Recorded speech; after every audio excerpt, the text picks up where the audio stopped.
we had respect for each other. Then he had nothing but positive stuff to say. For real. We had respect for each other at the end of the day.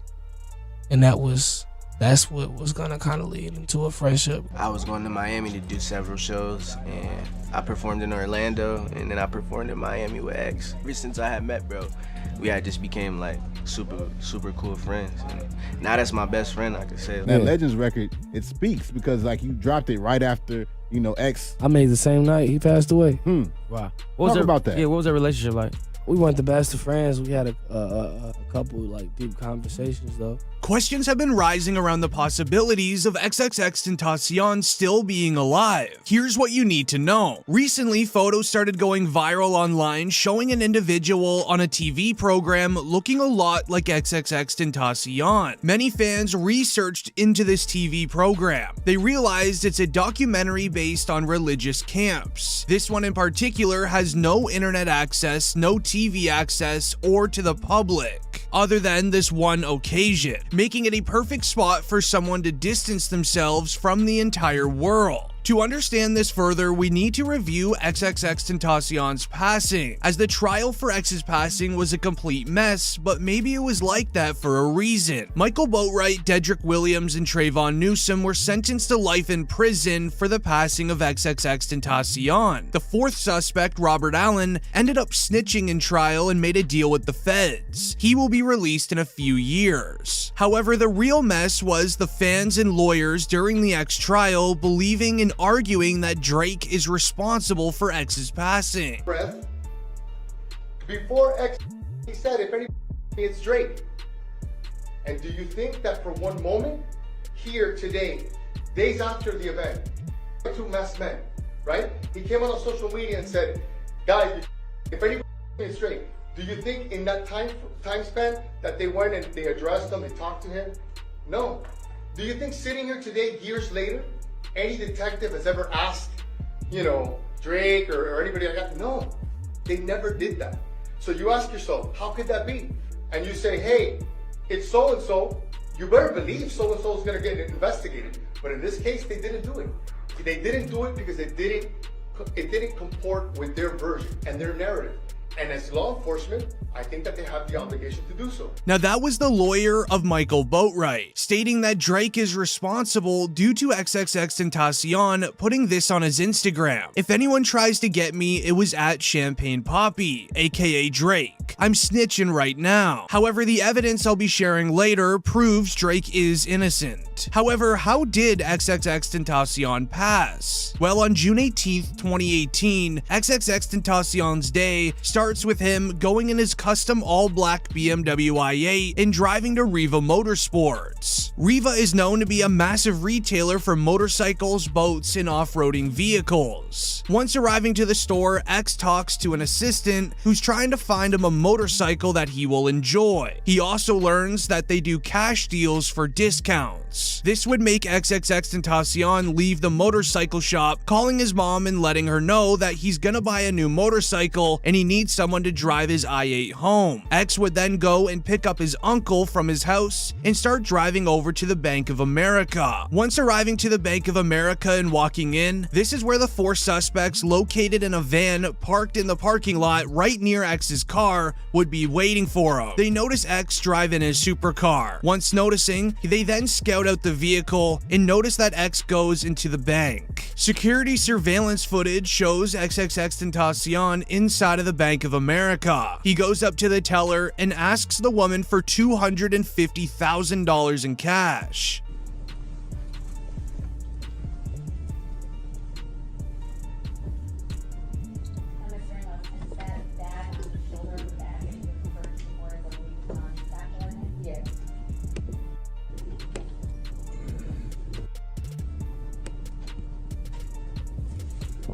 During your encounter with Mr. Envoy during this time, what was his demeanor like?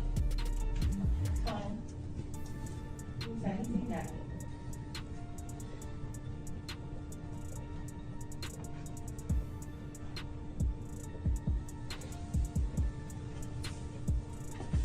The bank teller mentions to the Florida rapper that they're not allowed to give out that type of cash. She hands him $50,000 and ordered the rest for him for a later date. With XXXTentacion walking back to his vehicle, the 4 suspects that are scouting out his car begin to get ready to track his vehicle. X turns on his i8 and begins driving back to Riva. Little did he know the 4 suspects are now tailing his vehicle and keeping a close eye on exactly where he is going. While driving back to Riva, it was at this moment where Robert Allen mentions the suspects were only trying to snatch his chain and see what is in the Louis Vuitton duffel bag that he carried out of the bank.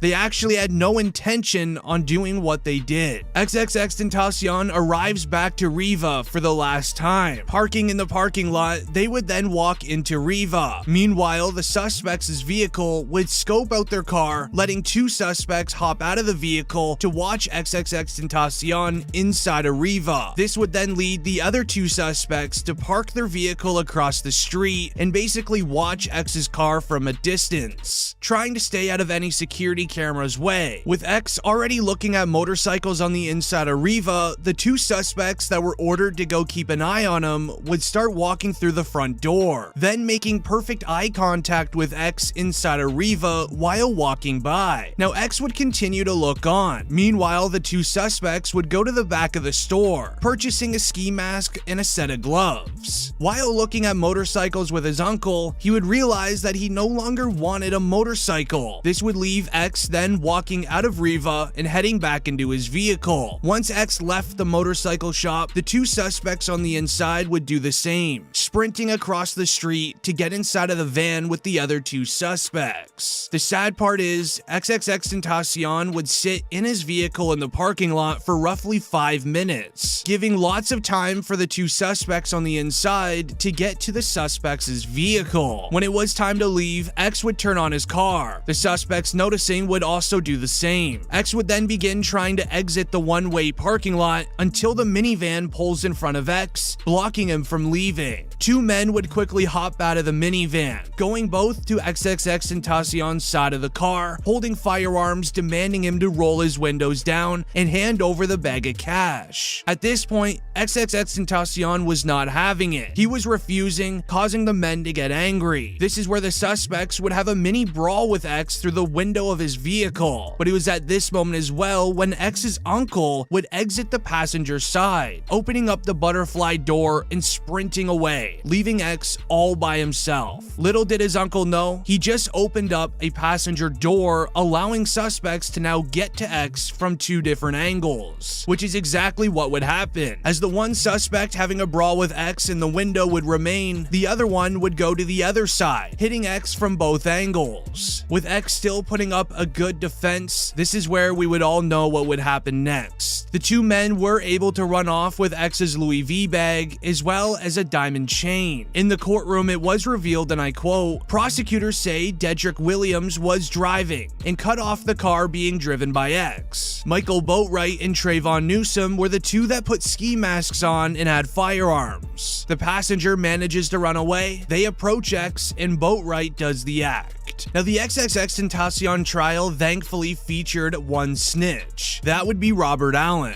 Allen was inside of the vehicle when it all happened, but he also explained how exactly the $50,000 they stole was split, including photos of them flexing the money. Michael Boatwright, Dedrick Williams, and Trayvon Newsom all got $15,000 each, meaning that Robert Allen was only given $5 grand. Pretty interesting the man paid the least is now the one snitching, as this tweet was also shared. Pictures taken after XXXTentacion's passing, same day shows defendant Michael Boatwright flexing a lot of cash. Defendant turned state testifies that this is X's cash and these photos were taken hours after the incident. Shortly after Robert Allen shared the money situation, he would then share what X's last words were. As after the incident was done and the suspects hopped back into the vehicle, they shared what X said. As shared by DJ Academics, X's last words were, "What is this for?" making his passing feel even more upsetting, as he had no idea what was even going on. With surrounding witnesses at the scene taking photos, publishing everything to social media, the news of X passing would spread fast. Rappers would begin reacting, sharing their favorite moments, and hoping that XXXTentacion is still alive. Juice WRLD, who exchanged many conversations with X, would share this on his experience with the rapper. We had a couple like deep conversations, talked on the phone a few times. He had nothing but positive.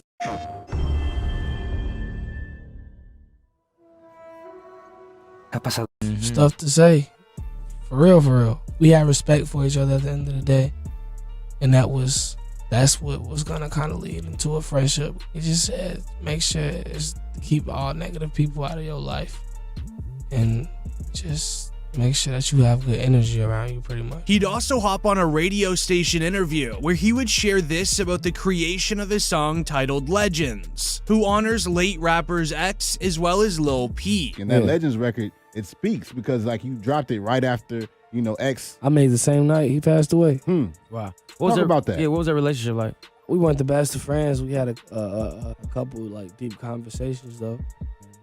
He had nothing but good advice to give. This would even lead into Ski Mask, who would share their upbringing together. I met X in juvenile jail. Both was in juvenile jail, spending time. Then we just was like, yeah, we need an outlet to just stop getting in trouble. All we like to do is hit licks and like do hood friends. Long story short, so it's just like, all right. Red, who he says they became very close friends as well. I was going to Miami to do several shows, and I performed in Orlando, and then I performed in Miami with X. Ever since I had met bro, we had